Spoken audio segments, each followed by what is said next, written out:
दोस्तों आखिरकार रूस ने वो फार्मूला अपना ही लिया जिसका इंतजार भारत एक लंबे वक्त से कर रहा था। असल में भारत अपने देश के अंदर भारतीय आयात को बढ़ाने के लिए अब इंपोर्ट ड्यूटी कम करने के ऊपर विचार करना शुरू कर चुका है, क्योंकि रूस और यूक्रेन के बीच में शुरू हुए युद्ध के कारण इस समय जो स्थिति यूक्रेन और रूस दोनों की है, ऐसे में ये दोनों ही देश अपने फायदे के लिए कोई भी फैसला लेने को तैयार हैं। हाल ही में आपने नोटिस किया होगा कि भारत और रूस के बीच में ट्रेड करीब 50 बिलियन US$ को पार कर चुका है, और ऐसा इसलिए क्योंकि रूस के कच्चे तेल के खरीदार मार्केट में बिल्कुल बचे नहीं और रूस ने भारत को डिस्काउंटेड प्राइस पर कच्चा तेल ऑफर किया, जिसके कारण जो ट्रेड डील भारत और रूस के बीच में 2030 तक होने वाली थी वो 2023 में ही पूरी हो गई। लेकिन दोनों ही देशों के बीच में हुए इस ट्रेड में भारत का ट्रेड डेफिसिट बहुत ज्यादा है और उसको पूरा करने के लिए हमें अपने एक्सपोर्ट्स रूस के अंदर बढ़ाने होंगे, और अब रूस भारत से एग्स यानी कि अंडे इंपोर्ट कराने के ऊपर विचार कर रहा है। पूरी डेवलपमेंट क्या है आज के इस वीडियो में समझते हैं। बस हमें सपोर्ट करने के लिए इस वीडियो को लाइक और चैनल को सब्सक्राइब जरूर कीजिएगा। दोस्तों बड़ी खबर यह है कि recently Russian president Vladimir Putin ने सबके सामने आकर के माफी मांगी, क्योंकि रशिया के अंदर एग्स यानी कि अंडों का जो प्राइस है वो करीब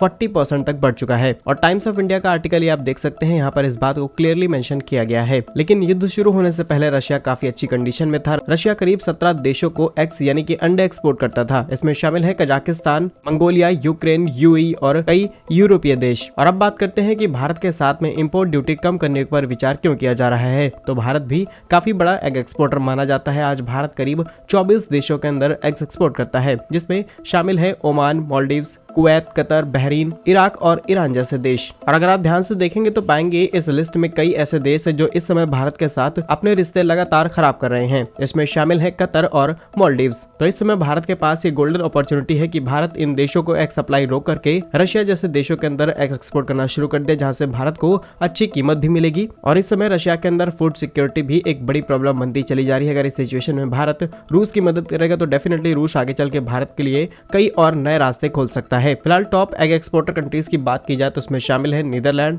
यूनाइटेड स्टेट, टर्की, जर्मनी और पोलैंड। बाकी आप हमें कमेंट से बता सकते हैं कि भारत को रशिया के अंदर एग एक्सपोर्ट करने चाहिए, क्योंकि रशिया ने भारत को भारी मात्रा में डिस्काउंट के साथ कच्चे तेल ऑफर किया और भारत ने या फिर कहें भारतीय तेल कंपनियों ने काफी ज्यादा पैसा कमाया है। आप अपने आंसर को कमेंट बॉक्स में यस और नो में जरूर लिखिएगा। भारत कैसे ही यूजफुल इन्फॉर्मेटिव वीडियोस पाने के लिए हमारे यूट्यूब चैनल को सब्सक्राइब जरूर कर लीजिए। मिलेंगे हम आपको एक नई और इंटरेस्टिंग वीडियो में, तब तक के लिए वंदे मातरम, भारत माता की जय।